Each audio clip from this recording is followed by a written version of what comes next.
Hello friend, हमारी आज की कहानी है माँ का खर्चा। माँ की अकेले मेरी जिम्मेदारी नहीं है।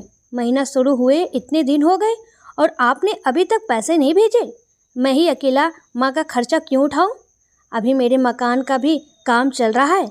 अब मकान बनवाओ या माँ की बीमारी में पैसा खर्च करूं? मेरे पास भी कोई खजाना नहीं गड़ा हुआ है। मेरे पास भी अथाह धन नहीं है। सौरभ फ़ोन पर चिल्ला रहा था और विनीत चुपचाप सुन रहा था। छोटी सी बात का बतंगड़ बनाने में सौरभ माहिर था। छोटा भाई होने के बावजूद भी वो विनीत को सुना देता था और अपनी हर जिद पूरी करके मानता था। विनीत ने 2 दिन का समय मांगा और अपने दोस्त से उधार लेकर पैसे सौरभ के अकाउंट में भिजवा दिए। कहने को विनीत बड़े शहर में रहता था, पर बस जितना बड़ा शहर उतने ही बड़े खर्चे थे। घर खर्च, बच्चों की पढ़ाई लिखाई, मकान का किराया, ऑफिस आने जाने का खर्च और राशन पानी, मेडिकल का बिल सब बंधा हुआ था। महीने के पैसों में से कुछ 1000 रुपए निकलना मुश्किल हो जाता था। विनीत की परेशानी सिर्फ उसकी पत्नी ज्योति समझती थी। वो पति के सुख दुख की साझेदार थी। अपने पति के कमाए रुपयों के बजट के हिसाब से चलती थी। महीनों से उसने नया कपड़ा नहीं खरीदा था। घर की ऐसी बहुत सी ज़रूरतें थी जिन्हें वो टाल दिया करती थी। विनीत की सैलरी में से कुछ बचता ही ना था। मन में इच्छाओं का संसार लिए वो अपने जीवन साथी का बराबर साथ दे रही थी। उसने कई बार अपनी सास को कहा कि वो कुछ दिनों के लिए उनके पास आकर रहे, पर शकुंतला देवी अपने छोटे बेटे के ही पास रहना चाहती थी, क्योंकि वहीं पर उनके सारे रिश्तेदार रहते थे और आधुनिक सुख सुविधाएं थी। शकुंतला देवी के 2 बेटे थे। बड़े बेटे विनीत ने अपनी पढ़ाई पूरी की, पर वो ज़्यादा कुछ ना कर पाया। एक जगह नौकरी भी लगी थी, पर वो वहाँ से छोड़कर आ गया। पिताजी के सुझाव पर उसने बिजनेस शुरू किया, पर वो बिजनेस में भी अच्छा ना कर पाया और अब उसकी उम्र भी शादी की हो गई थी। लड़की वालों के रिश्ते आए, पर सब ने बिजनेस अच्छा न देखकर इनकार कर दिया। ज्योति के घर वाले गरीब घर से थे, इसलिए उन्होंने शादी कर ली। उनका मानना था कि परिवार के बीच बेटी का पेट पल जाएगा। शादी होने के बाद ज्योति को अपने पति की वजह से ताने सुनने पड़ते थे। एक दिन वो खाना खा रही थी तो शकुंतला देवी ने ताना दे दिया, तेरे पति की कमाई का खाना नहीं है जो इतना लेकर बैठ गई है, हिसाब से खाया कर। मेरा पति कमा रहा है और ये घर उसी से चल रहा है। रोटी का कौर ज्योति के हाथ में रह गया। अब तो उसने जिद पकड़ ली कि वो मेहनत से काम करे और घर में पैसा ला कर दे। ज्योति ने अपने दूर के रिश्ते के भाई को कहा और उसकी कंपनी में विनीत की नौकरी पक्की हो गई। माँ तो कभी बच्चों पर किए गए खर्च का हिसाब नहीं लगाती। तूने सास ससुर की सेवा के झंझट से मुक्त पाने का अच्छा उपाय ढूंढा है, शकुंतला देवी ने ज्योति को सुनाया। नहीं माँ जी, मैं इस तरह से रोज़ आपके ताने सुनकर जीना नहीं चाहती हूँ। ससुर जी की कमाई के पकवान भी मेरे लिए फीके हैं और अपने पति की कमाई की 2 सूखी रोटी भी मैं हंसकर खा लूँगी। अपने आत्मसम्मान की रक्षा के लिए उस दिन ज्योति ने ससुराल छोड़ दिया। विनीत के संग नए शहर में आ गई। नए शहर में बसना आसान नहीं था। धीरे धीरे करके सब सामान बसाया। पति की कमाई में ज्योति खुश थी, चाहे थोड़ी ही थी, पर आत्मसम्मान की रोटी खा रही थी। उधर सौरभ जब बाहर से अपनी पढ़ाई पूरी करके आया तो उसे ये सब सुनकर बड़ा गुस्सा आया। भाई भाभी के इस तरह चले जाने से वो नाराज़ था। सौरभ ने इंजीनियरिंग की पढ़ाई की थी।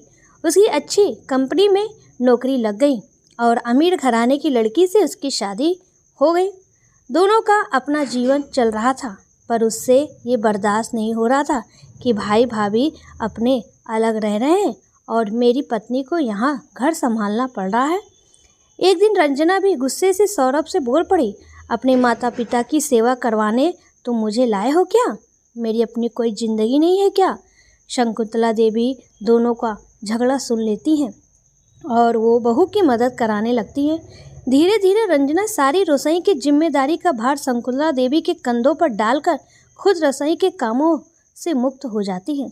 शकुंतला देवी काम तो कर लेती थी, पर उन्हें पैसों का बड़ा लालच था। अच्छी साड़ियाँ और अच्छा खाना उनकी 2 कमजोरी थी। रंजना उन्हें अपने मायके से आई कीमती साड़ियाँ उपहार में देती रहती थी और उनसे काम करवा लिया करती थी।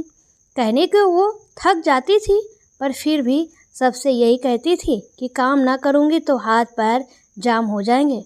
रंजना के जब पहली संतान हुई तो रंजना उसी को पालने में लग गई और शकुंतला देवी पर हर काम के लिए निर्भर हो गई।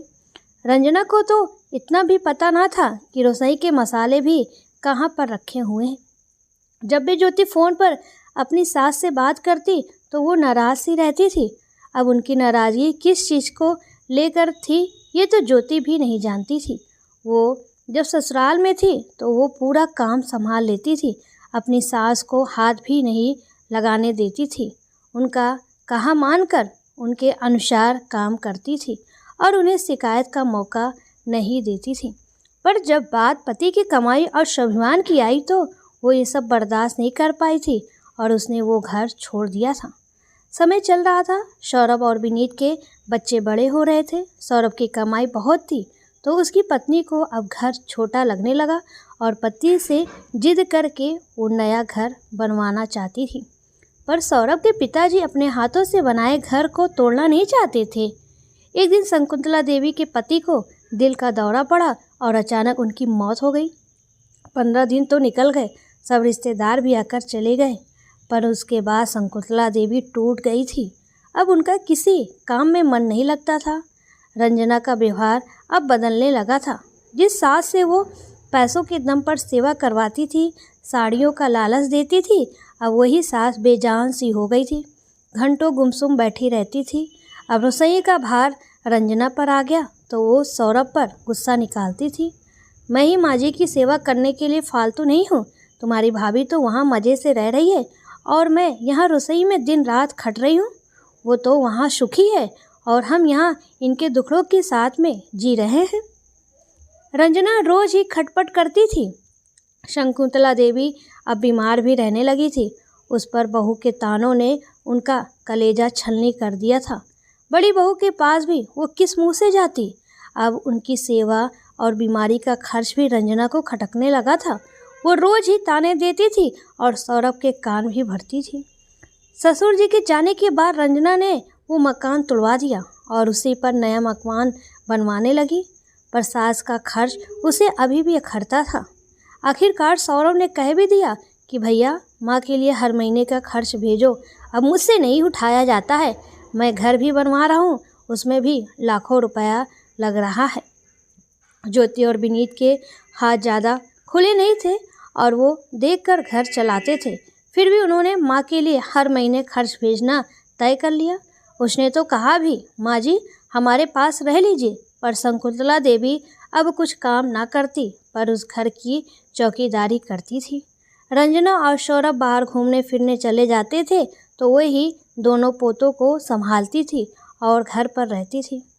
एक दिन विनीत कंपनी के काम से शहर गया तो माँ से मिलने भी चला गया। माँ की हालत देखकर उससे रहा नहीं गया और उसने जिद कर ली कि माँ उसके साथ ही घर चलेगी, पर सौरभ और रंजना ने मना कर दिया। शकुंतला देवी भी गले तक भर गई थी। उस दिन वो बिफर गई और गुस्से से बोली, तुम दोनों अपने आप को समझते क्या हो? मैं तुम्हारे इशारों पर ही नाचती रहूँगी क्या? हाँ, पहले मैं थोड़ी साड़ियों की लालची थी, पर अब मुझे किसी चीज़ का लालच और चाह नहीं है। अब मैं अपनी ज़िंदगी जीना चाहती हूँ। बहू तेरी गलती नहीं है, ये दुनिया की रीत है कि काम करता इंसान ही सबको अच्छा लगता है। जब मैं तेरी रसोई संभालती थी तब मैं तुझे अच्छी लगती थी, पर अब मैं तेरी रसोई नहीं संभाल सकती और अब मैं तुझे बैठी हुई अखरती हूँ। कुछ दिनों के बाद मैं बिस्तर पर भी आ जाऊँगी, तब तुम मेरी बिल्कुल कदर नहीं करोगे। मैं इस उम्र में तुम्हारे घर की क्या चौकीदारी ही करती रहूँगी? सौरभ, माँ हूँ तेरी, तुझे 9 महीने कोख में पाला है। छोटा है तो तुझे सबसे ज़्यादा प्यार दिया है। विनीत से ज़्यादा तू मेरा लाडला रहा है। तेरी हर जिद पूरी की है। तेरे खिलौने और खेल के सामान का मैंने कभी हिसाब नहीं किया। जाने कितने रुपए ऐसे ही खर्च कर दिए और आज तू माँ के खाने और दवाइयों का हिसाब मांगता है। भाई से बराबर के रुपए मांगता है, जबकि तुझे तेरे भाई की स्थिति का पता है। तेरे पास तो खजाना भरा है, फिर भी एक माँ तुझे भारी लगती है। मकान को चमकाने में लाखों करोड़ों रुपए पूरे कर रहा है। एक से बढ़कर एक चीज़ मकान में लगा रहा है, कहीं कमी ना रह जाए। पर माँ के इलाज के लिए पैसे नहीं है। मकान में लगाने के लिए लाखों है, पर माँ के लिए हजारों भी नहीं है। इस माँ ने तुझे पाला और इस माँ की कुर्बानियाँ तू भूल गया। तेरे लिए पैसे इतने कीमती हो गए हैं। तू ये भी मत भूल, तू जिस पर मकान बनवा रहा है वो ज़मीन मेरे पति की कमाई की है, जिसे तू अपना बता रहा है। अभी इतनी ज़मीन खरीदने जाएगा तो तेरे पास पैसे भी कम पड़ जाएंगे, फिर तू मकान क्या बनवाएगा। कहते हैं ना, न पूत कपूत हो सकता है, पर माता कुमाता कभी नहीं हो सकती है। मैं माँ हूँ, अपने बच्चों का सदा भला ही चाहूँगी और अपने बच्चों को दुआ ही दूँगी, पर मैं अब तेरे साथ नहीं रह सकती हूँ। मैंने ज्योति के साथ बहुत ही अन्याय किया था, मैं जाकर उससे माफ़ी मांग लूँगी। बेकदरी से तेरे महल की चौकीदारी करने से अच्छा है मैं विनीत के साथ उसकी किराए की झोपड़ी में ही रह लूँगी। शकुंतला देवी ने अपना सामान बांधा और विनीत के साथ मैं चल दी। वहाँ पहुंचकर ज्योति ने उन्हें आदर से बिठाया और सब पुराना भूलकर वो माँ जी की सेवा करने लगी। बच्चे भी दादी दादी कह के आगे पीछे होते रहते थे। घर के सामने ही पार्क था। शकुंतला देवी वहाँ चली जाया करती थी। वहाँ उनकी हम उम्र महिलाओं से दोस्ती हो गई थी। वो अब सदमे से बाहर आ गई थी। उनका मन लगने लगा था। घर की साग सब्जियां साफ कर दिया करती थी। महीनों की 1 तारीख आ गई थी। इस बार विनीत ने पैसे नहीं भेजे, पर सौरभ ने विनीत को माँ के खर्च के लिए पैसे भेजे। इस पर ज्योति ने वापस पैसे लौटा दिए। देवर जी, माँ हमारे साथ रह रही है, वो भी इस परिवार का अहम हिस्सा है। जिस तरह हम हमारे बच्चे पाल रहे हैं, उसी तरह माँ जी भी हमारे साथ रह लेंगी। हम जैसा खा रहे हैं वो भी खा ही लेंगी। माँ भी अब हमारी ही जिम्मेदारी है। विनीत ने भी कहा कि मुझ पर धिक्कार है जो मैं माँ पर किए गए खर्च का हिसाब रखूं और आधा तुझसे लूं। माँ ने खून पसीने से हमें सींचा है। माँ ने रातों जाग कर हमें पाला है, हमारे लिए बरसों खाना बनाया है। कभी हम पर किए गए खर्च का हिसाब नहीं लगाया। मेरे भाई, तू ये पैसा तेरे मकान में लगाकर उसे चमका ले। मेरी माँ के चेहरे को मैंने तो मुस्कान से चमका लिया है। मैं माँ की कुर्बानियाँ भूल नहीं सकता। उनके आगे पैसों की कोई कीमत नहीं है। फ़ोन स्पीकर पर था। रंजना और सौरभ के चेहरे लटक गए। उन्हें अपने पर शर्म आ रही थी। विनीत ने कम पैसों के बावजूद भी माँ की हर इच्छा पूरी की और रंजना और सौरभ ने मकान पर लगाए पैसों का तो कभी हिसाब नहीं लगाया, पर माँ के खर्च का हिसाब लगाते रहे। दोस्तों, ये समाज की कड़वी सच्चाई है। आज भी कई घरों में बेटे बहू घूमते हैं, हज़ारों को शॉपिंग करते हैं, लाखों मकान में लगा देते हैं, अपने बच्चों की पढ़ाई और अन्य गतिविधियों पर खर्च कर देते हैं, पर कभी हिसाब नहीं लगाते हैं। पर माता पिता पर किए गए खर्च का हिसाब गिना देते हैं और भाइयों से खर्च का बराबर पैसा लेते हैं। दोस्तों, आपको ये कहानी कैसी लगी प्लीज़ कमेंट में ज़रूर बताएं।